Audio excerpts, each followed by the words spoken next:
Luang Muni, discoverer of the Dhammakaya meditation method. Famously known as Luang Wat Pak Nam, one of the most venerated Buddhist monks in the history of Thailand, Pramon Kontep Muni was born as Sot Mikel Noi on October 10, 1884, to the family of Nguyen and Suchai Mikel Noi, a rice merchant in Songpinong district, Suphanburi, a province 60 miles west of Bangkok, Thailand.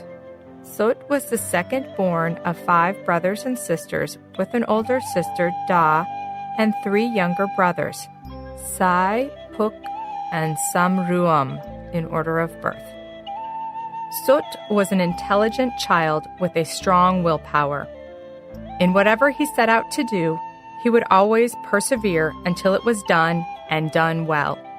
Sot showed the signs of compassion even when he was very young. While helping his parents plow the rice fields each morning, as it neared midday, he would gaze up to check the position of the sun to note what time it was. His sister thought he was lazy, waiting for the time to take a break, but in fact, he was watching for the appropriate time to relieve his ox. If he saw that the oxen had been overworked and had become tired, he would lead them off for a bath and let them loose to graze.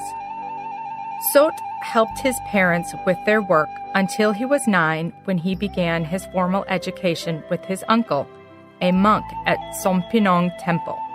In those days, before the establishment of state schools, monks were the only teachers, and Buddhist temples functioned as schools for people in the community.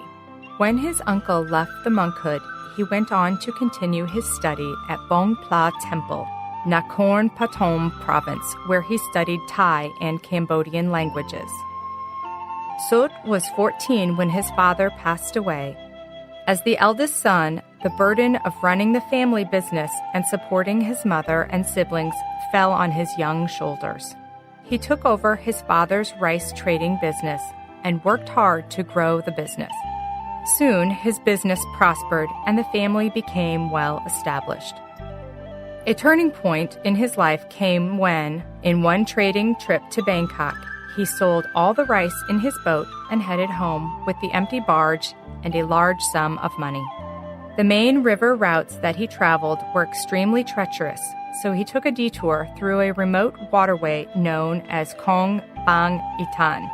This was a narrow stretch of canal dreaded by boatmen because it was infested with pirates and bandits. Only a few lucky boats would manage to pass Bang Itan without being robbed or killed. Usually, they would travel in a convoy for security. That day, Sot's was the only boat in sight. Upon reaching this narrow stretch, the fear of death struck him. Sot knew the strategy of the pirates. They would aim to attack the captain or the helmsman first to gain control of the boat. The person at the front of the boat would be in a safer position, as he could fight or escape.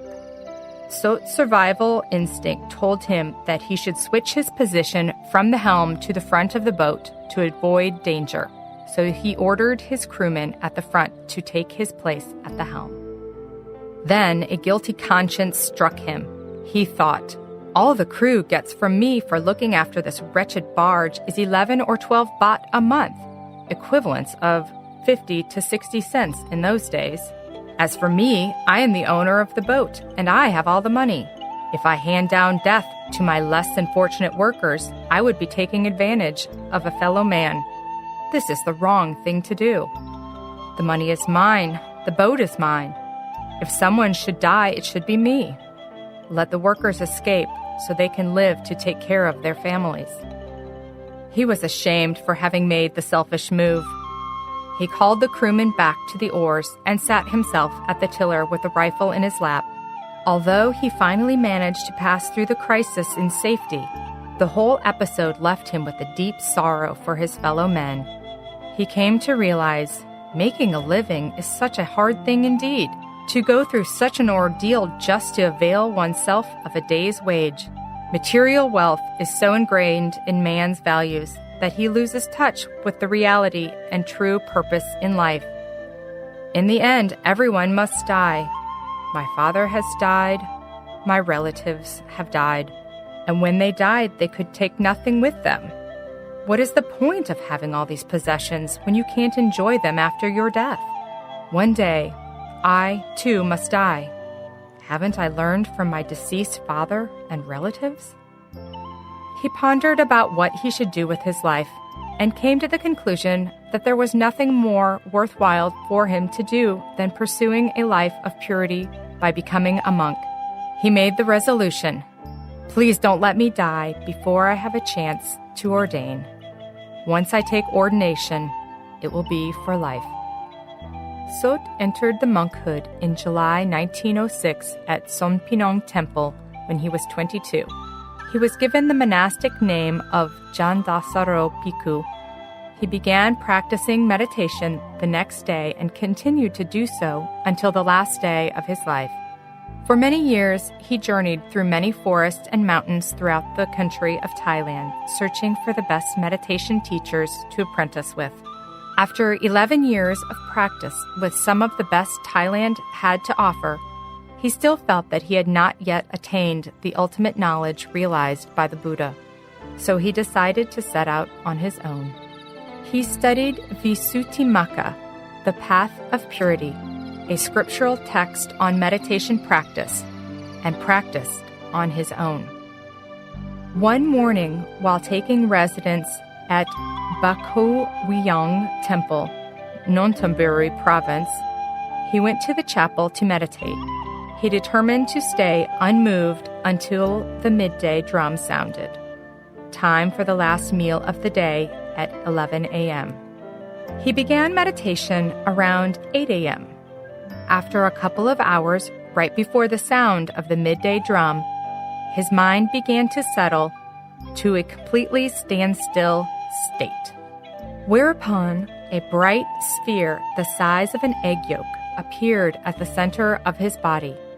He experienced a feeling of bliss, something he had never experienced before.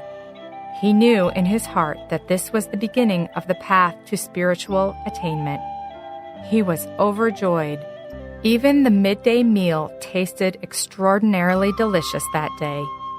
He looked forward to continuing a long meditation session that afternoon. Sitting in front of the main Buddha statue, he made the following resolution. Upon this sitting, if I cannot attain even a small part of the truth realized by the Lord Buddha, then I shall remain here unmoved until I perish. If I die, I will become a worthy example for people after me. He sat in a half-lotus position and began to meditate. The bright sphere that he saw earlier that morning emerged again and appeared even more radiant. It began to expand and remained with him from 7 p.m. to 1 a.m. the next morning. A tiny bright spot appeared at the center of the sphere and gradually became bigger. Afterwards, several transcendental bodies appeared one after another, each successive sphere bigger and brighter than the previous one, until, finally, a supremely bright and pure image of the Buddha appeared. This was the Dhammakaya, body of enlightenment, an image brighter and clearer than any Buddha images in the world. So Jandasaro knew this was the right path, the path to enlightenment. He continued to further the depth of his knowledge and meditation practice until it reached the supramundane level.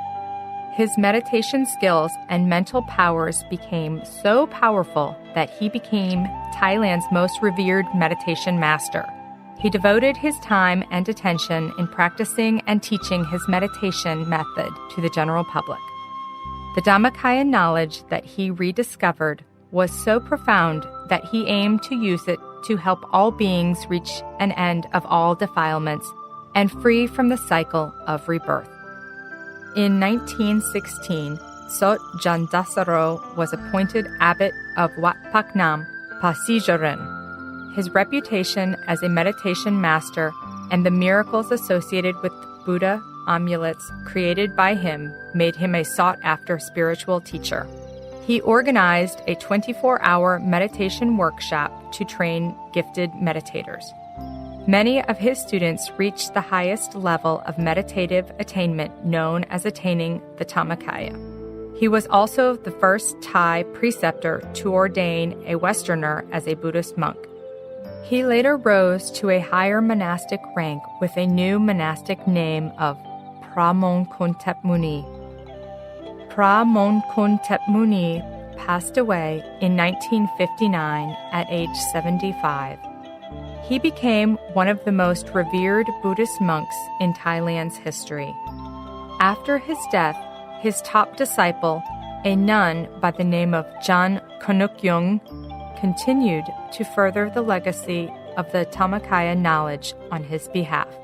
Along with her two outstanding students, Chayabun Sutipon and Padet Pongsawat, who later became the abbot and vice-abbot of the Dhammakaya Temple, she went on to found the Dhammakaya Temple, which later became the largest Buddhist temple in the world. The Dhammakaya knowledge, rediscovered by Pramon-Kontep Muni, helped transform the lives of millions. The Dhammakaya tradition, the meditation method that he founded, is practiced by millions of people throughout the world today. For most Buddhists in Thailand, Pramon-Kontep Muni is best known by his miracles, prophecies, and supernatural healing powers. Hundreds of thousands of Thai Buddhists pray to him daily, asking for help and guidance in their lives. The legacy of Luang Wat Pak Nam, Pasijarin lives on.